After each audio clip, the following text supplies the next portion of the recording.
Hey everybody, welcome to Go Bold. My name is Jody Atariawala and I'm your host. And we are coming to you from Canadian Forces Base Esquimalt in British Columbia, and we are on Sea Jetty here at the base.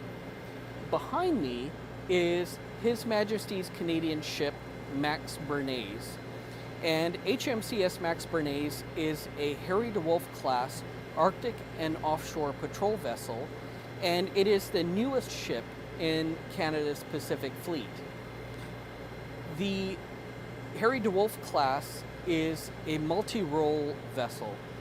It is optimized for operations in the Arctic, but as the name denotes, it can do offshore patrol all around the world. So in this episode, we are going to get a really detailed tour of the ship. And so I hope you get a good appreciation for this ship and this class and what it can offer to the Royal Canadian Navy. So welcome everybody to Go Bold, and I hope you enjoy this episode.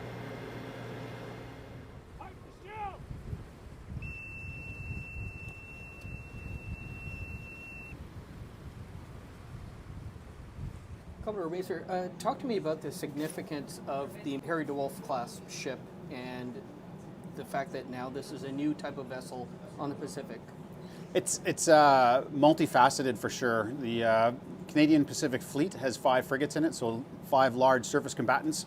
This is not a combatant, it's a patrol vessel, but it's an armed patrol vessel, and this gives us a 6th hull that we can go out and do various operations. And a big thing our Navy does is support sovereignty and patrolling and constabulatory roles that require armed presence, whether it's in our Arctic, in the Pacific, or anywhere else the government determines that Canada's interests require that kind of presence, and this gives us a significant new capacity.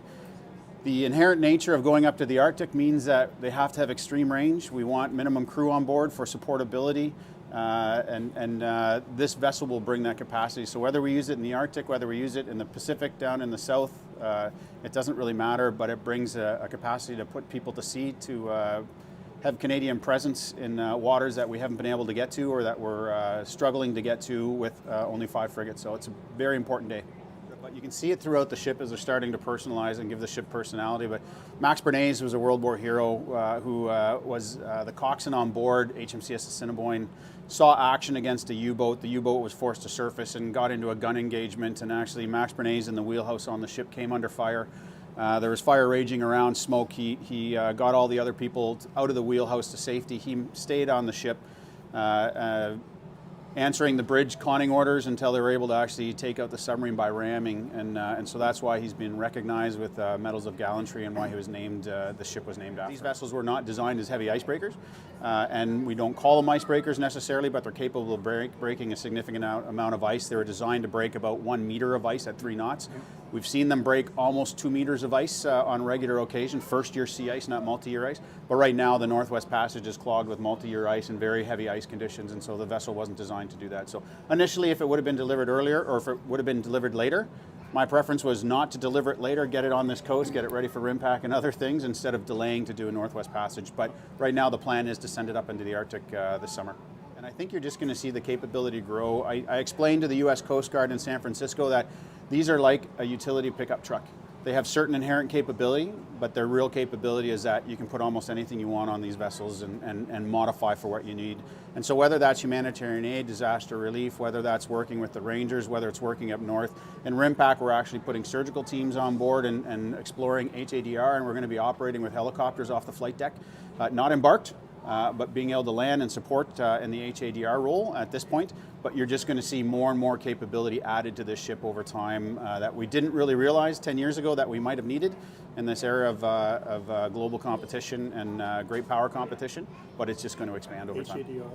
Hi Jody, welcome to HMCS Max Bernays, new warship to the west coast here, Arctic offshore patrol ship. We have some scaffolding you'll notice, and tents located throughout the ship.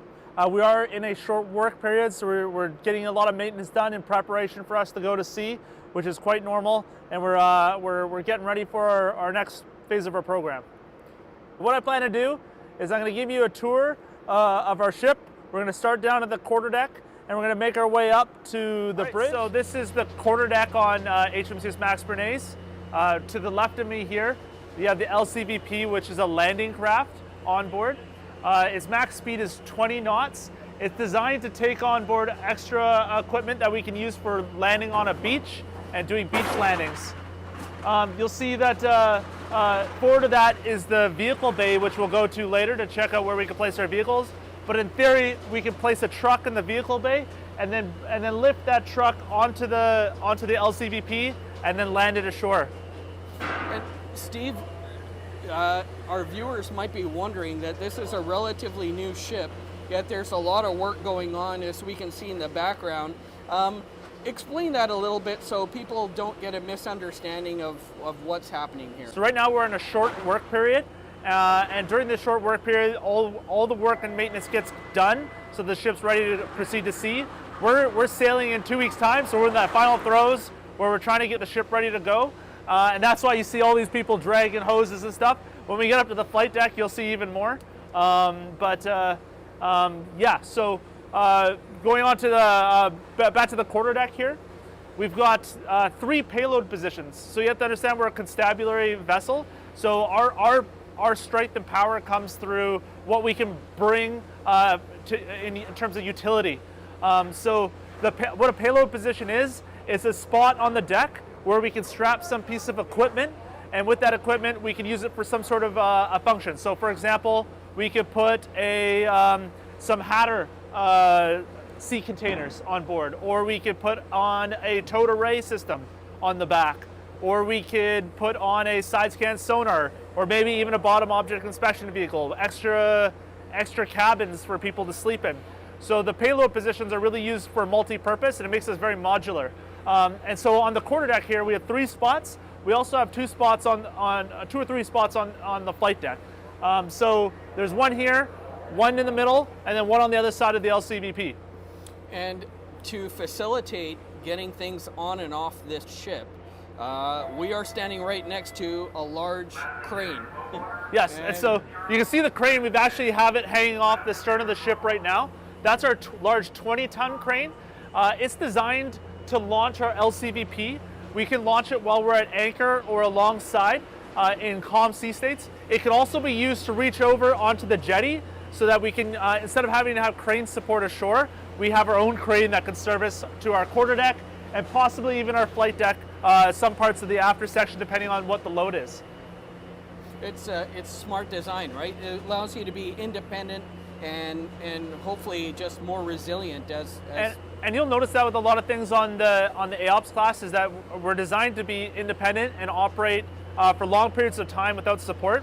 Our fuel consumption rate is actually much lower than what our frigates is, so we have that sustainment capability. Our fridges are larger, so that we don't have to resupply as frequently. And if you think of the design intent of this platform to operate up in the Arctic, it works really well because there is no place to come alongside to fuel, to re-ration. We really have to, what we bring up is what we have to use, and rely very little on the communities that are up there because they're just not large enough to support a ship of this size. Right, right. Awesome. So this is really quite a critical deck that allows you to have, in essence, modular capability and the ability to configure the ship depending on the type of mission that you're tasked with. Yeah, absolutely, yeah. And if you want, we could go check out the vehicle bay because that's a cool little spot. It's going to be, we've stored a lot of stuff in there, but yeah, so we can take a look where the trucks would go. I'll follow on. Just watch your step there. Perfect.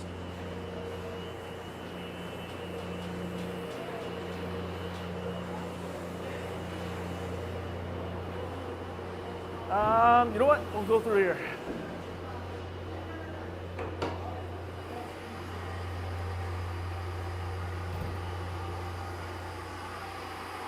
So right now we're not actually storing a vehicle in here. We're using it more for like motors and supply because we're bringing up north with us a Mamba, so an additional rib which is not normally brought up on this class. But in theory, what you could fit in here is one truck, an ATV, and a snowmobile. Our ship has been assigned a truck, so if we do need to bring it on board, we can just crane it on board and then drive it in here. Right on. Yeah. So again, just allows you to be flexible on the mission.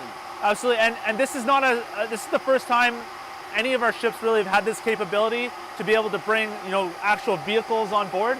The frigates don't have a vehicle base, so this is something entirely new to the RCN. Lovely, Yeah. cool. Yeah.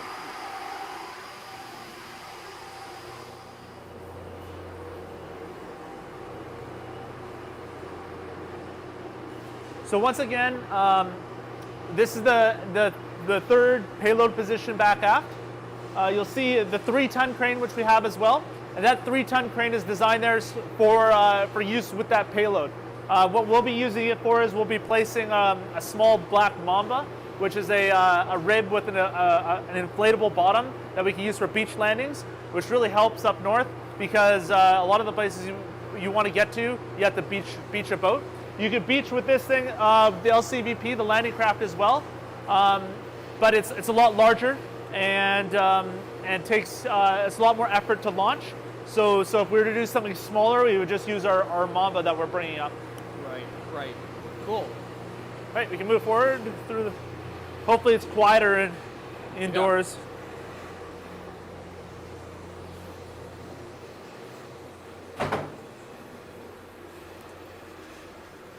Steve, what part of the ship are we on right now as we come off of the quarterdeck? So this is one deck.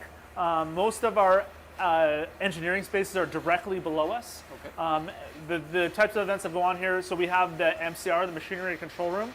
We also have the cruise cafeteria down here and the master sailor and below's mess. So it's a bit of a multi-purpose deck. There's living spaces, access to the lower decks, and the machinery control MCR administrative offices.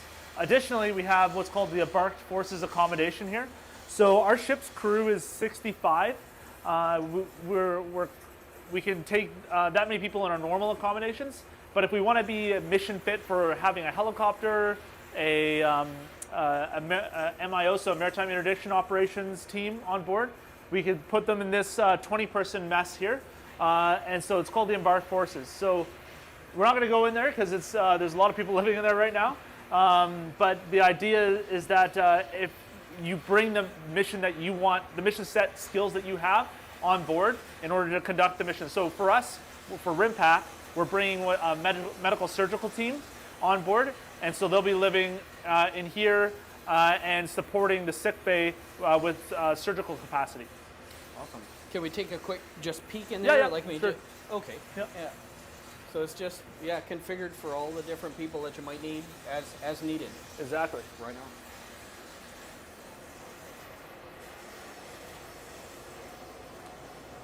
All right, so you can talk about, this is what I was talking about earlier. So this is an HV space.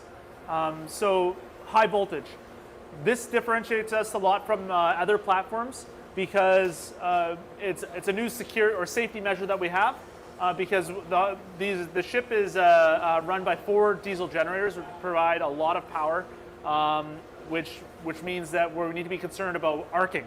Arcing is when electricity jumps from one spot to the other, and because of the voltage that's going through these things, we could get arc flashes, which is very dangerous.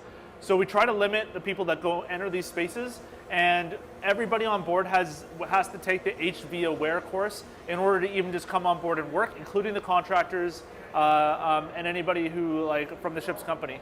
So down below us are some of the is the after machinery room, and you'll know it's an HV space based off of the taping marks on the outside of the door.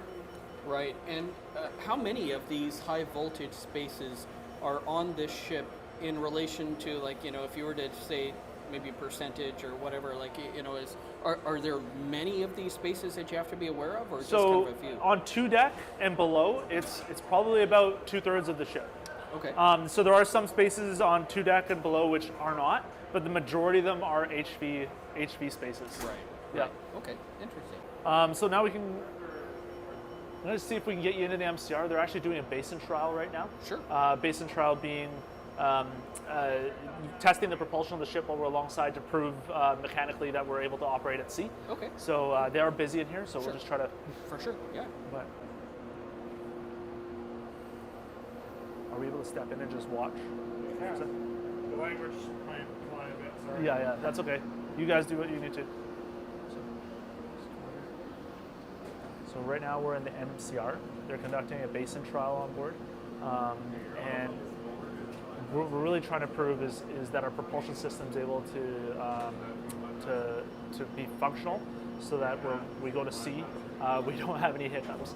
This is a pretty standard operating procedure for ships in preparation. It's usually happens towards the end of your short work period.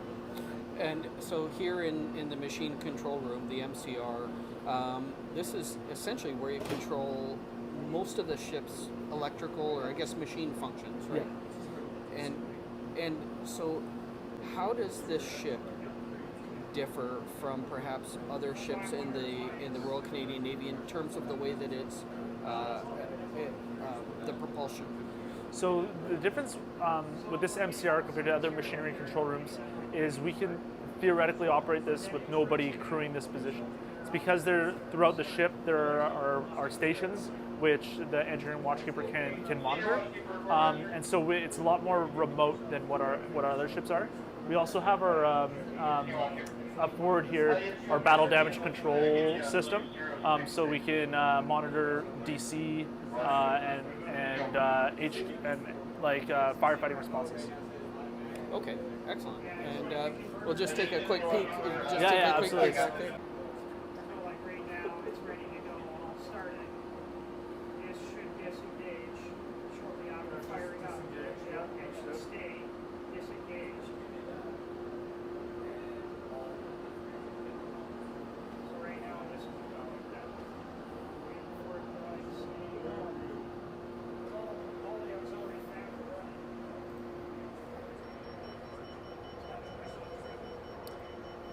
All right, moving on. Busy days.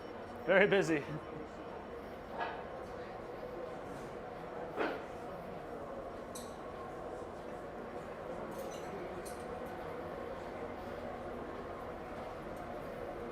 What the HVP actually stands for?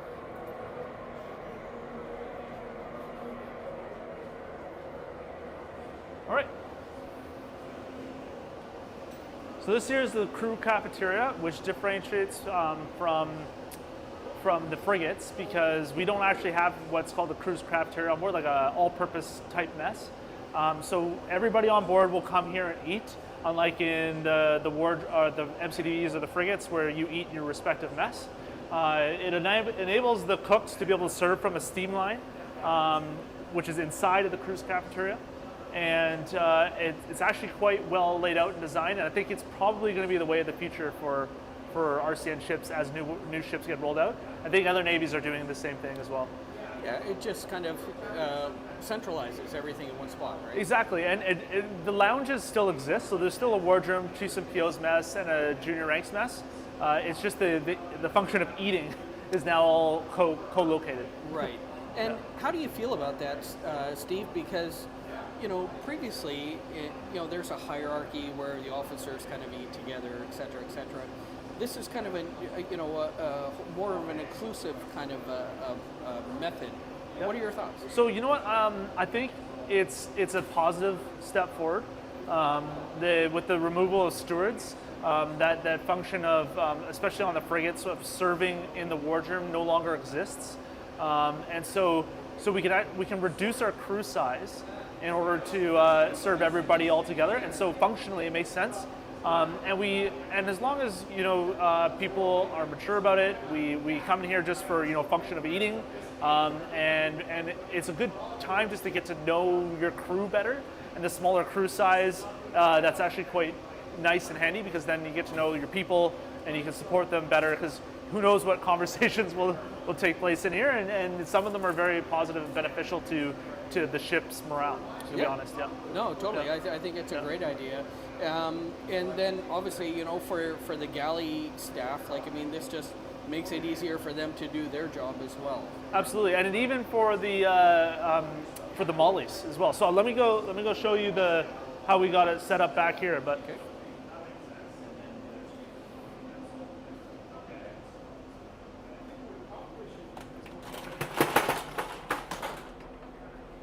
All right, so this is where we do our washing of our dishes, and it sounds funny, but we actually have it set up very well. It's very well designed, so that during meal hours, at the end of the meal hours, the wardroom, the different departments are segregated per day. So like, let's say the MSE department's on Wednesdays, the wardroom's on Thursdays, and so on and so forth. And so you come in here, and there's always somebody from the ship's company who just volunteers and gets in here and does the dishes. We've got a dishwasher which is set up just so that as soon as the dishes come in, you just put it into the sanitizer, rinse it off. It's all laid out really well, easy to clean, easy to maintain, and makes the handling of cleanup really easy. 10, 1, 2, 3, you 1, 10 notes.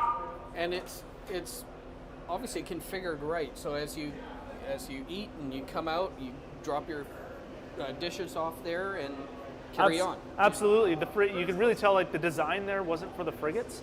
Right. Like it's so much more difficult just to do those sorts of functions of just cleaning the dishes because there's not a lot of space. They didn't take into consideration that now that with the stewards gone, all the cleanup will have to happen in the wardroom servery, so it's not really laid out and designed well for that. The space is there. It makes it really efficient. Right on. Yeah. Great. So the galley is actually located through here. See if I can get a quick picture of the galley.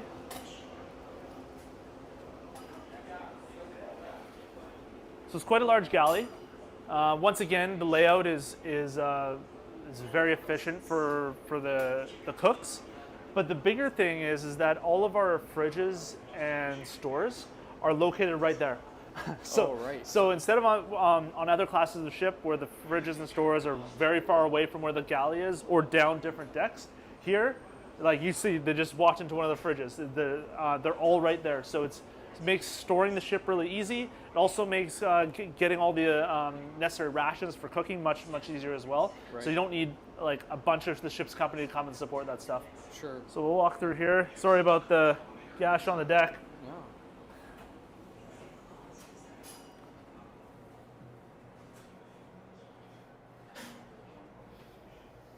So again, more fruit and vegetable cold stores. Right. Are we able to open one of the fridges? Yeah, Take just a look. really make sure you shut them. So they, Oh, really? Yeah. Okay. Take a look.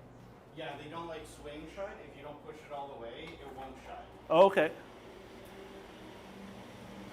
So once again, sustainability is huge on this ship. So our fridges are almost oversized, Right. so that we can have a lot of rations on board in order to support being at sea for long periods of time. And it serves two purposes, I guess, Steve. Like one is that obviously you need to feed the crew, right? Yeah. But then the other aspect is that this ship could do a mission like humanitarian assistance and disaster relief, HADR.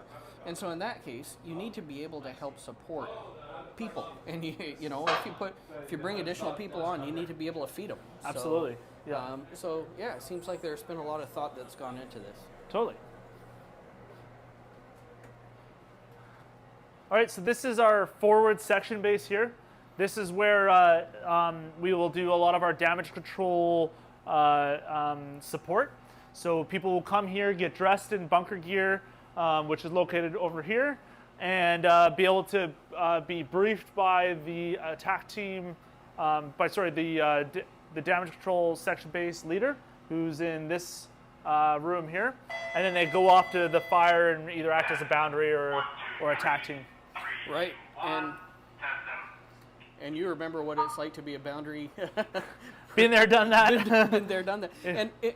So from real world experience, it wasn't a training event that you experienced many years ago in your early days in being in the Navy, but a place like this is really, really important for just the safety of the ship and being able to respond to emergencies. Absolutely. And one of the big things that I noticed, because I always check when I come on board a new class of ship after being on Protector, is what are their dragger refill stations? Because we ran into that problem on Protector where the ship wasn't originally designed for draggers, so they had to install these refill stations on board. But in particular, you always need to ensure that there's power to them. And so what happens when all your power goes down? Well, this ship has 4 DGs, which could provide power, and the engine DGs spaces are separate. Diesel generators Right, yep. are separated, and then on top of that, there's an emergency harbor diesel generator as well, which can provide power to this. So there's multiple steps of redundancy as opposed to Protector, where all except for one generator were located in the engine room. And when we lost the engine room, we lost all power, and so we had to use our emergency diesel generator, which obviously malfunctioned. Right. Right. And we had to bring on generators on board from other ships in order to support powering these things, because they take a lot of power, and then which would then in turn fill up the air bottles for sustaining a long-term fire and be able to keep fighting in that respect. Right. And just for clarification for our viewers, when we're talking about Protector, we are referencing the old Protector, which has long since been decommissioned. Yes. Because there's a new Protector on the way. Yes. And so This year. Yeah, this year. Yeah. Yeah. Right. Exactly. All right, we'll head up a deck now Okay. So we are going now to to 01 deck. 01 deck. Yeah. Okay.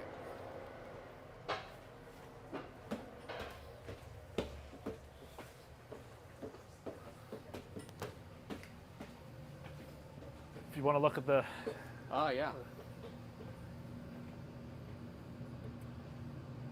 Perfect.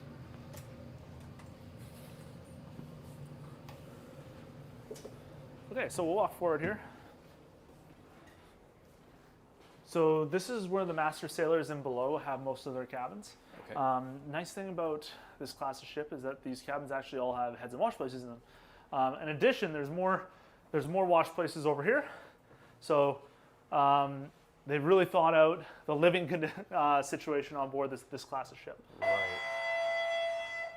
Oh wow. So 1, 2, 3, 3, 2, 1, test out. so all individual as opposed to like a communal thing, which was kind of in the past. Yeah, exactly, and I think that works better now that we have a lot more women on board ships, because like with individualistic heads and wash places like the MCDVs, it allows for us not having to be as worried about where our living quarters are for splitting them between male and female. Right. Yeah. Yeah. Makes sense.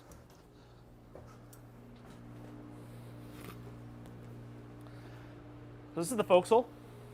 Ah, right. So one of the weird things about this ship is that our forecastle is actually enclosed. Most ships are open air.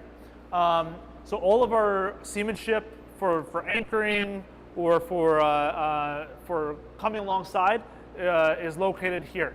And all the working cables have to be located inside. Additionally, on this space, we have our ammunition magazines for the 25mm and for pyrotechnics, which are located one just there and one on the other side of this bulkhead here. And Steve, what is the purpose of having this forecastle enclosed as opposed to other types of ships? So when you're working up in the Arctic, it gets real cold.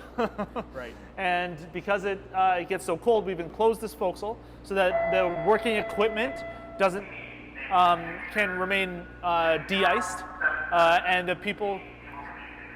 Sorry, the equipment here can remain de-iced, and the people can work on the upper deck here in relative warmth. Right. It's still not as you can see. There's lots of holes, so it won't be extremely warm up here, but it's not going to be that -30 with frozen sea ice all over the forecastle. And wind chill. Right? Yeah, and wind chill. Yeah. Right. That porthole here, which is open, is actually, and this one over here, is designed for running cables through. So if we need to run cables up here, we can do it from ashore. Also, you'll notice here is a little crane. Oh, right. So this crane can be extended out onto the jetty and can be used to pick up rations. And so we can bring rations on board here, or whatever stores we need, and be able to distribute them throughout the ship. Beautiful, beautiful.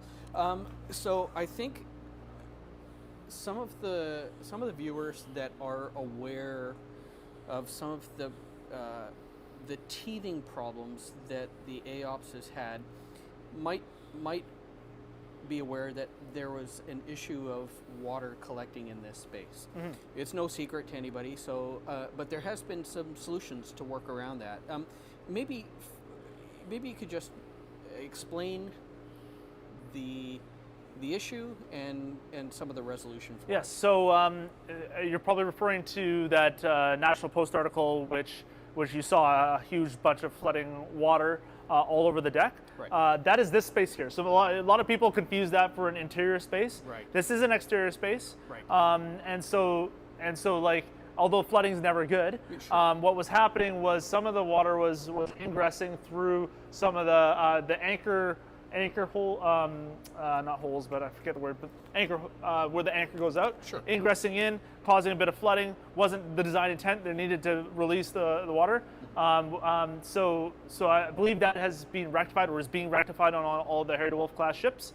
Right. And it shouldn't be a problem anymore, but that was one of the growing pains. When you have a new ship, you're going to have issues, and this was one of them. And although it's not good for the equipment here, our support networks ashore are working on it, and we're fixing all those problems. Yeah, and that's just it. Like you said, it's a brand new ship, a new class of ship, and sometimes you don't foresee problems, and sometimes they're unanticipated that just now you got to resolve, and this was one of them. So yep, no, thank you for that clarification, because I think a lot of people perhaps were 10, 1, 2, 3, 3, 2, 1, test out. I think a lot of people were perhaps thinking that it was inside the ship, and but as you said, this is actually technically outside of the ship. Yeah. Awesome. Thanks, Steve.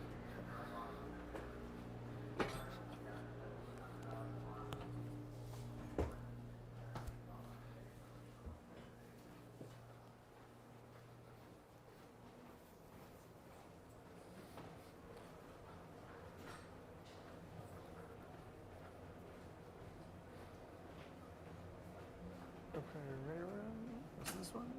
Yes, perfect. Hello. All right, come on in. You're not doing any work in here, are you? Or? No, I'm not working here. Okay, fair enough. We're just going to take this space for a moment here. This is the boarding party ready room. One of the differences that this class has, and what makes this very versatile. So in here, if we were to embark a boarding team, they would be able to store their ammunition. The small arms locker is just around the corner, and they can get dressed and ready here. So on the frigates and MCDVs, which are smaller in terms of like space for MIO, MIO was a bit of an afterthought because they're more of a warfighting platform. This platform had a lot of like those like just the threshold before all-out war in mind when they were designing it. And so this is one of those really those utility spaces that we have on board. So all the lockers here, the teams can store all their equipment. They have a briefing TV right here, and they have all these benches here where they can sit and get briefed by their team leader. And then the most handy thing is that once they're done their brief, they can just walk out here, and voila, it's not embarked. But our MRB would be located right here. And the MRB is a rib. Right. So it's our multi-purpose rib, which can be launched by the crane right here. The other nice thing about this class is that we're the first ship which can launch with up to 8 people in it. All the other ships can launch only with 2, and so you can imagine when you want to bring an entire boarding party on the other classes of ship, you gotta like launch with 2, and then you gotta put out your ladder. And then you got to have people walk down that ladder, and it's a very slow process. Here, it's everybody gets in, launch, boats away, and so it's amazing in terms of a boarding capability, and for NTOG especially, to be able to have a team right there walk out and be launched much quicker than what other platforms can do, because it's part of the design concept. Again, thought out, right? Like briefing room right out to where you need to board a boat and deploy without having all that cumbersome kind of loading up and moving out. Yeah.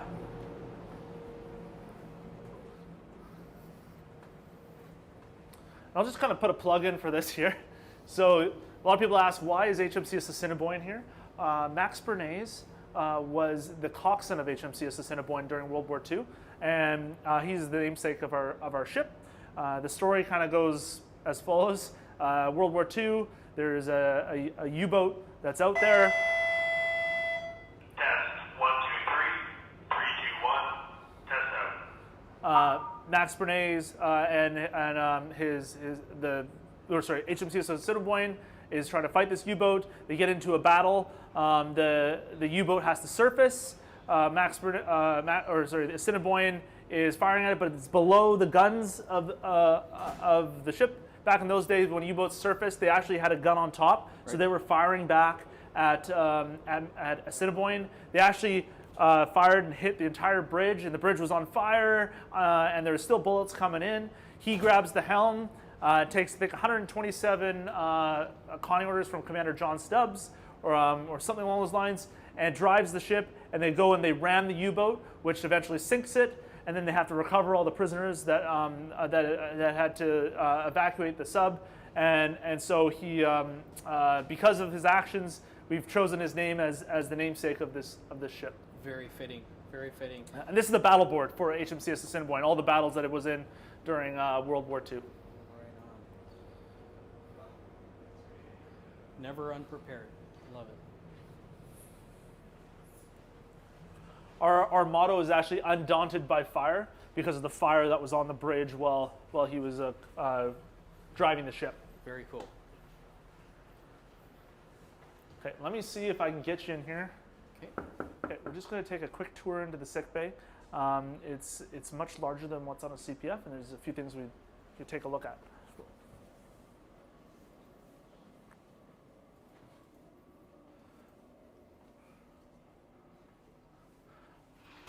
All right, so this is one of our rooms here. We're actually embarking a surgical team on board for RIMPAC, and they'll be working this space with our physician's assistant. Okay. And this is where they're going to stage themselves out of. We're a level 1 facility, so our job is to essentially stabilize patients, if there are any, and then for evacuation. We're not equipped like an AOR or something like that, right, with more robust facilities, but we can do the same kind of thing that a frigate would be capable of. Right. So essentially stabilize and get people out to further care. Some storage space back there, and then we'll go to the other side as well. 123, 321, This is our sick bay ward here. Right. Okay. Let me see if I can turn a light on for you. Sure. Oh, great. So a couple of beds here. Is this the full extent of the sick bay? There's also a washing bath. That's what we call it, sick bay bath. But okay. Here as well. Right on. Yeah. Nice. Very modern and perfect. Thanks. All right. So. Thanks, Kim. And now on to. Yeah. So now we're going to continue moving aft. Okay. We're passing through some of the chiefs and POs messes here. On our way to what I want to show you, the last thing on this deck is the gym. All right. So this is the purpose-fit gym on board. Most of the other classes of ships that we have, the gym was a bit of an afterthought. We try to fit them in the hangar. We've refitted some old spaces to be able to put equipment in. Here, it's completely designed for, intended for working out. It's got air conditioning. It's got a screen here, so if you want to put on a fitness class or something. Right. When the piping system comes in here, if we got music playing, because there's speakers all around, it dims the speakers so that you can listen to what the pipe is. Really well designed. We have more equipment as well, because people love working out on board, up in the hangar. Okay. Yeah. Okay, right on. So this is quite a lovely space. Yeah.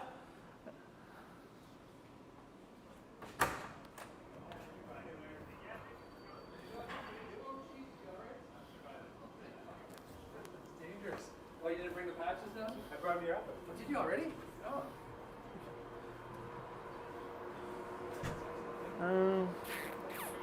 Yeah.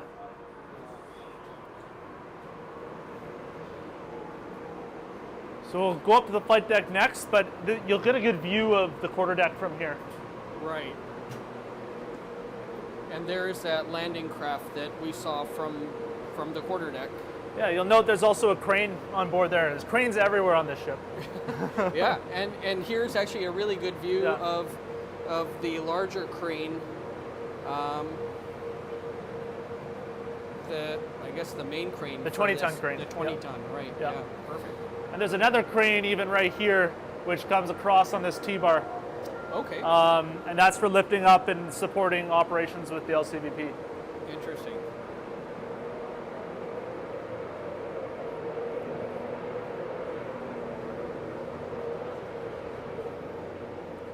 So I'm gonna walk you up to the flight deck, and I just warn you now that it's tents everywhere because we're doing a lot of repairs on the flight deck.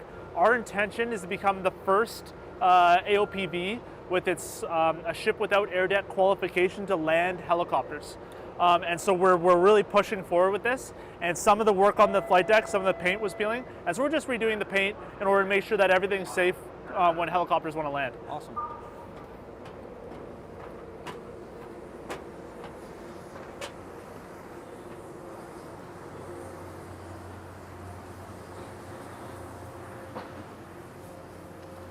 So this is the flight deck.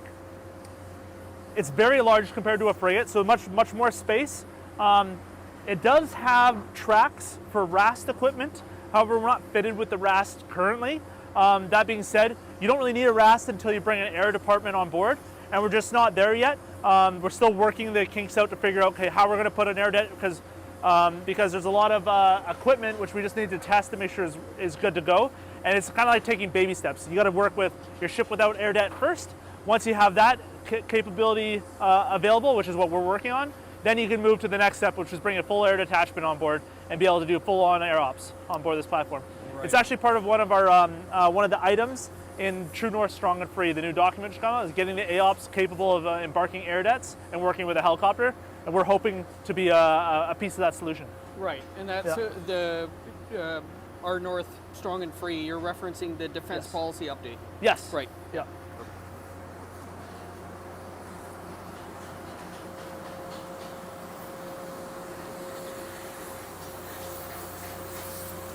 All right.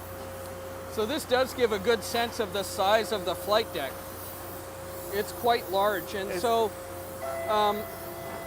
the ultimate goal will be to support, I imagine, the Cyclone helicopter. Absolutely. So the Cyclone helicopter, also the when we get it embarked, the UAV, because they're designing a specific AOPS UAV to be able to place on the ship. When it comes to being up in the Arctic, air surveillance becomes very important, especially when you're trying to navigate through ice.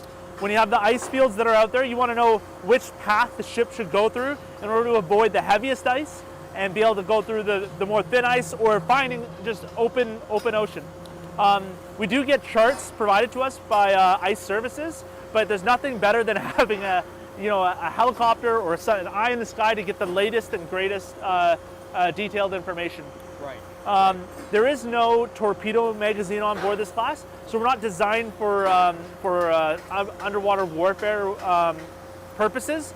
This is more for HADR, casualty evac, ice surveillance, those sorts of functions. Right. Right. Support.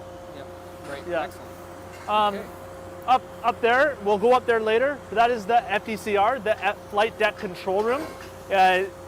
Other people would know it as FLYCO. Very similar purpose. There is no LSO shack here because the LSO is co-located in the FDCR with FLYCO. Right. Okay.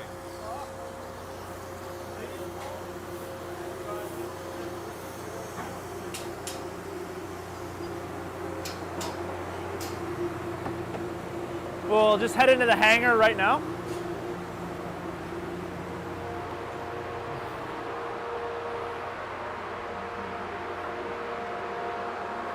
So this is the hangar. A little bit messy because we've been accumulating a lot of kit to prepare us for conducting helicopter operations.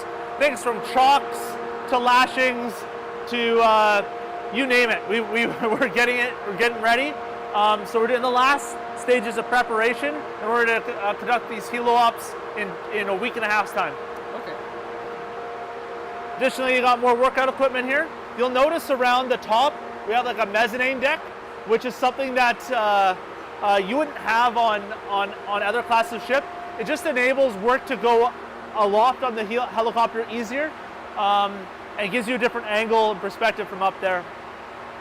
So you'll notice the hangar feels quite large, right? Yeah. Like, the thing is that we can't put a helicopter in here until we get the RAST available, or potentially some would say possibly a mule as well, like what we did on the former Protector. There was no tracks. We would just get the mule and drive it in here. Right. That's also theoretically possible, but I think the ultimate goal is to put on a RAST and then get the helicopter to get positioned inside the hangar. Right. Makes sense.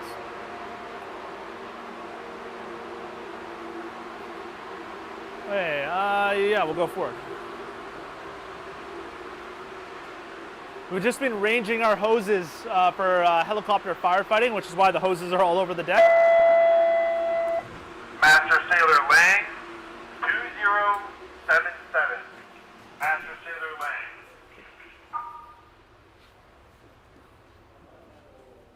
This has got to be one of the busiest announcement ships I've been on in a long time. And the other thing is the big beeping noise at the beginning. Right.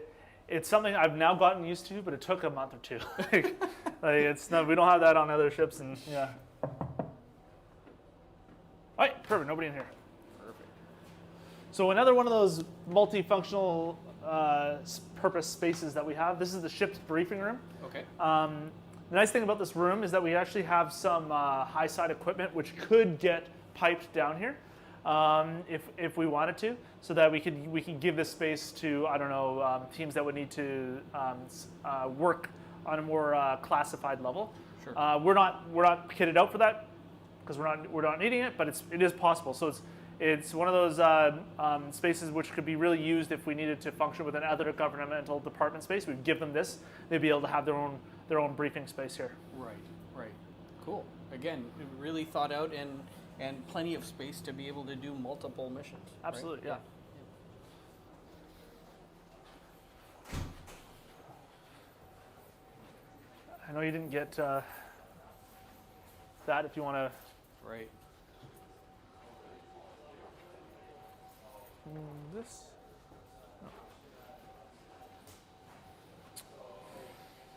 Oh yeah, we'll just walk around. So this is mostly office spaces here as we go around.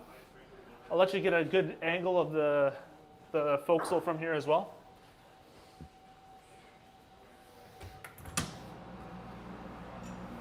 So just to get a different shot and angle. Right.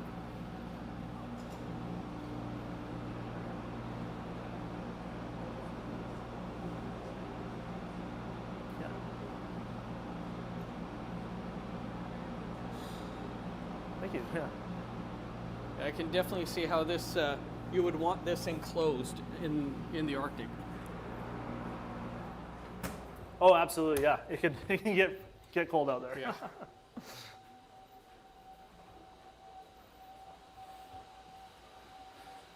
So one of those other things that we've been doing is we actually had to bring in a lot of our hoses to get recertified, and so you see one of our members here. He's just hooking up our hoses and getting it ready so that we can have all ready to go for when we go to sea on the 17th. Perfect.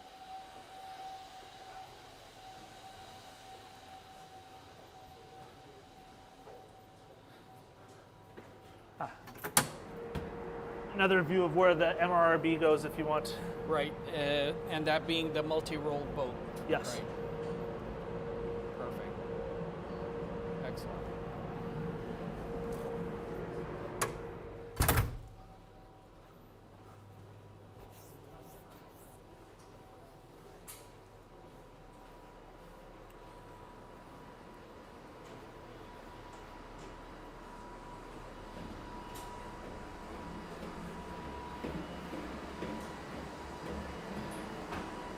So now entering 03 deck. This is mostly officers' flats, and the CO's cabin is up here as well. Okay.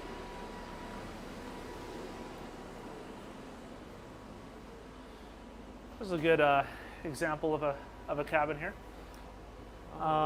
So these cabins are mostly two people. Some are one person only. The huge thing we like to brag about is that we actually have a heads and wash places in our cabins. And so you can shower, use the heads, all in the same location, where, which is where your cabin is. And it's also your working station. So everybody has their own office as well. Wow, that's great. Yeah, certainly a change from the older ships. Yes.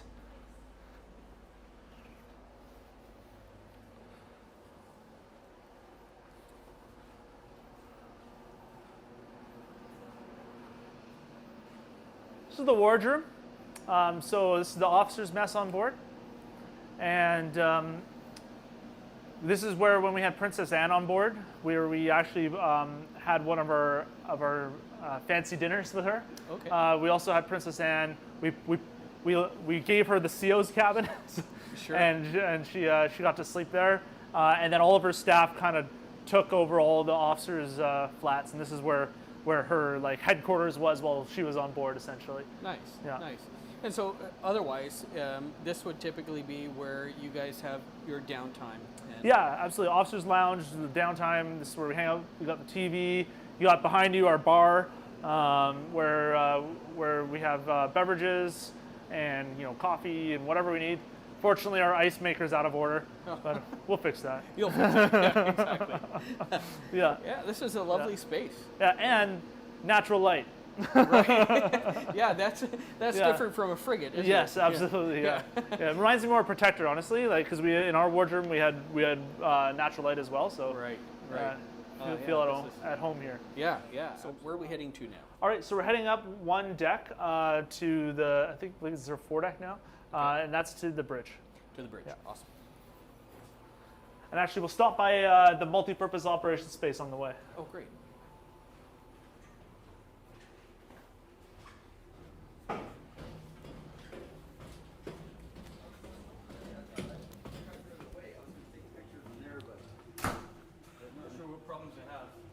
So I'll just ask you, I guess you can keep that phone on you, but if you have anything else, just put it in the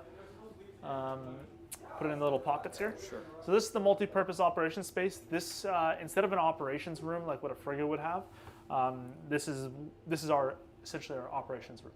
Okay. We call it an operations space because we don't actually do any warfighting from here, because it's all of our systems, like our 25 millimeter, are all operated from the bridge. Okay. So then what would be the function then? Like, what exactly would you be typically controlling here? All right, so in here this is where we kind of like have all of our sensor feeds come to.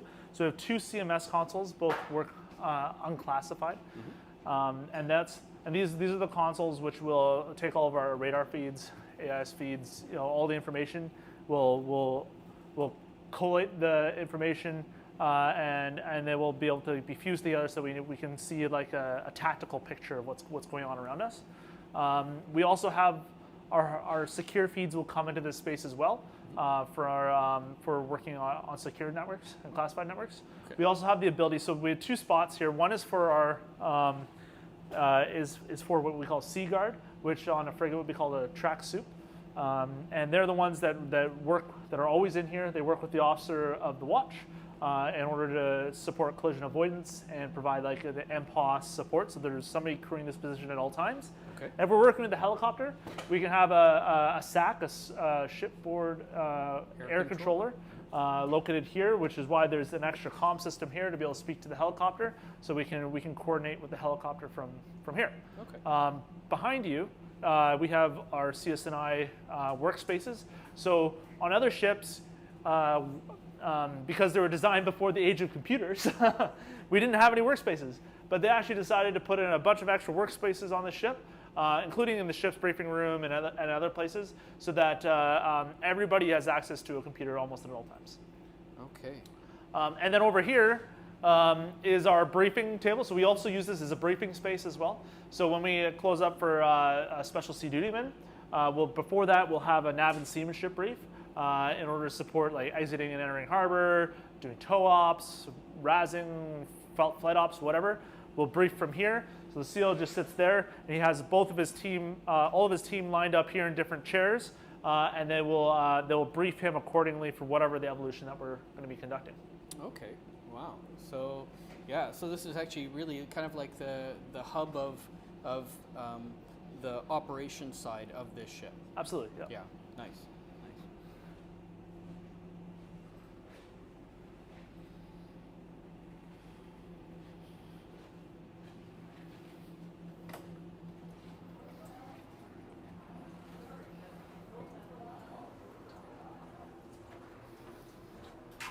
All right, so now we're entering the bridge.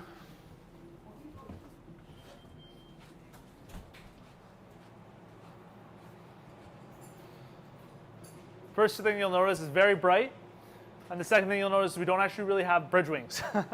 Partially it's because when we're breaking ice, from what I understand, the best position to be located is here, or if we're coming alongside. So this area here kind of acts as our bridge wing, and our CO, when he's coming alongside, will actually pop his head out of this window here to take a look down the ship's side. You could drive the ship, kind of very similar to the MCDVs from our indoor bridge wings here, and also located on the other side.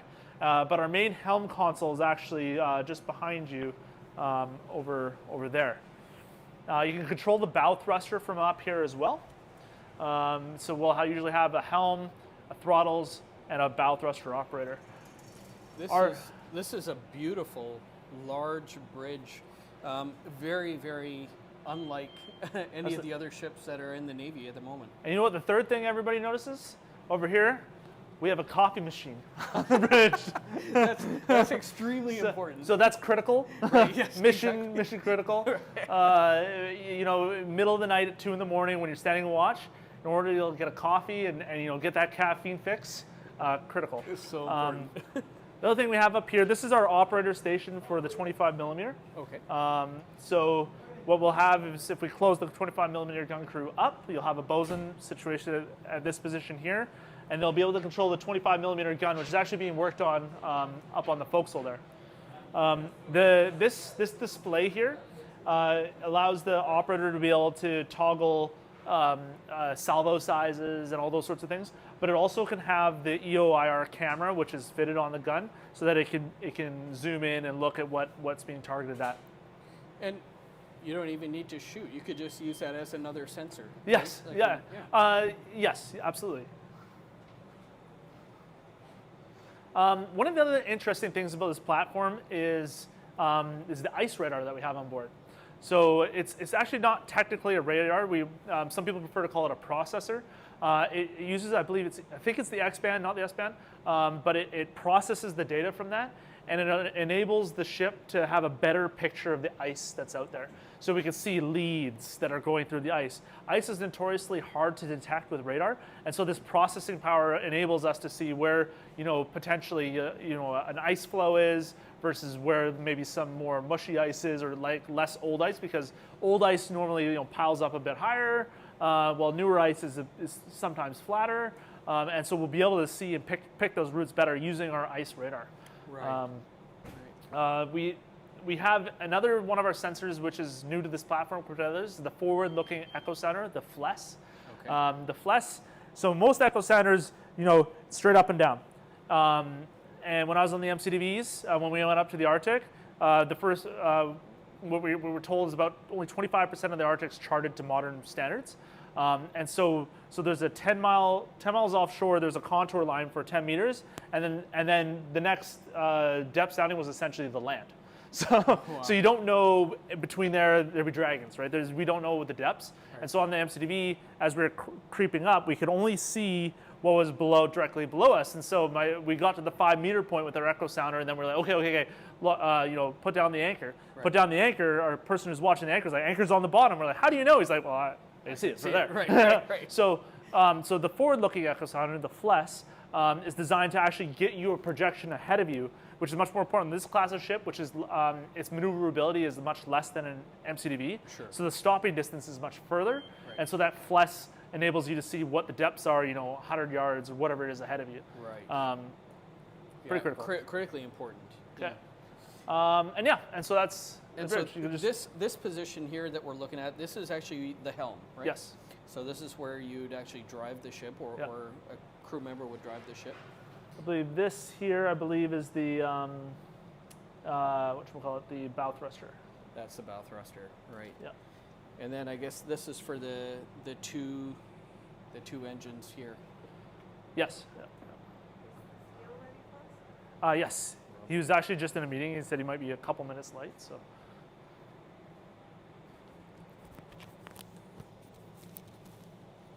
And so, Steve, what we're looking at here is we're looking at the back end of the 25 millimeter cannon. Yes. So they got it open. They're doing some maintenance on it in preparation because we'll be doing weapons team training and firing it during our workups en route to Hawaii. Okay. Great.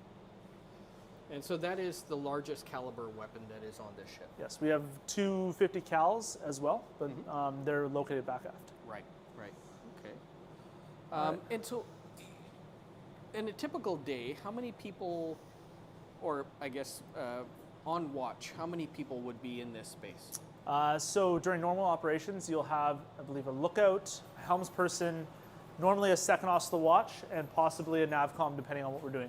Okay. And I guess, yeah, so this is kind of the forward portion of this bridge. Yeah. The back end here. It's a little dark back here because we got the blackout curtains up, but it's the navcom desk here. So this is where they monitor all their the communications, UHF, HF, VHF. Right. Okay. Excellent. And then obviously behind us was the coffee maker, the all important. And there's also over here another CMS console, which is the same thing you saw in the MPOS. Right. And as you mentioned, this is an unclassified CMS. Yes. Right. Yeah. But lovely to have that capability. Yeah. It's the same. Honestly, it's the same nuts and bolts. Just the processor, like the software on it, is unclassified. Right. Yeah. Right. Gotcha. All right. We'll quickly take a quick look at the FDCR, and then I think the seal is ready. Awesome. Yeah. Hey, Coxon. I tried one per floor or per deck. You know what I mean? So you have to go down 2 or 3 decks to have a.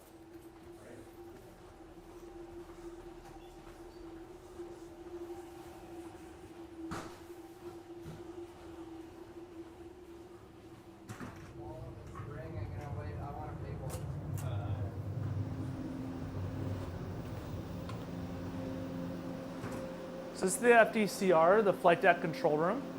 This is where our FLICO will be stationed for flying stations. One of the interesting things about this platform that's new are the foam monitors. So we actually have 2 foam cannons to the left and right of here that can angle down and be used as a spray onto the flight deck with HFFF foam if there was a helicopter fire. So it's a little bit of added extra safety protection, and they're controlled by this nifty little joystick right here. So it's like playing a video game. Yeah, right on. Somebody got to actually trial this the other day, and I was really jealous. And this is a beautiful view of the flight deck. And then, yeah, the gun decks as well are to the left and right. That's where the 50 cals are. Right. Okay. And so here, this is, as you mentioned, from down below when we were on the flight deck. That here is the 2 positions. So you'll have a FLICO sit here, and in theory, when we have an LSO embarked, the LSO would sit here. Right. Gotcha. Perfect. The landing safety officer. Right. Right. And lovely large space and beautiful vision. Absolutely. Yeah. Perfect. Okay, so this is the lifeboat here. It could fit, I think, 20 people in it. Goes only 5 knots. It's used in the Arctic for safety measures if we have to abandon ship.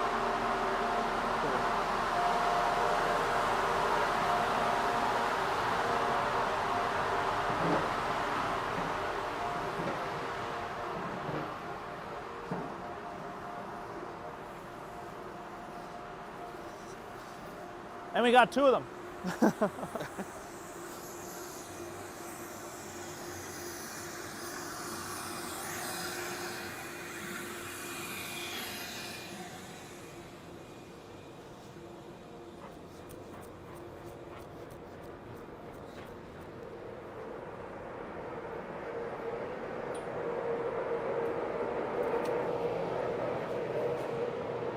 All right, thanks Jody for coming. I hope you enjoyed your visit. This is probably the most comprehensive brief I've given to, or brief tour I've given to somebody who's come on the ship. I hope you learned a lot. and then I hope you get to share this with people that are interested in the RCN, and in particular the Harry DeWolf class. Awesome. Thank you, Steve. Really appreciate you taking the time for us. Welcome.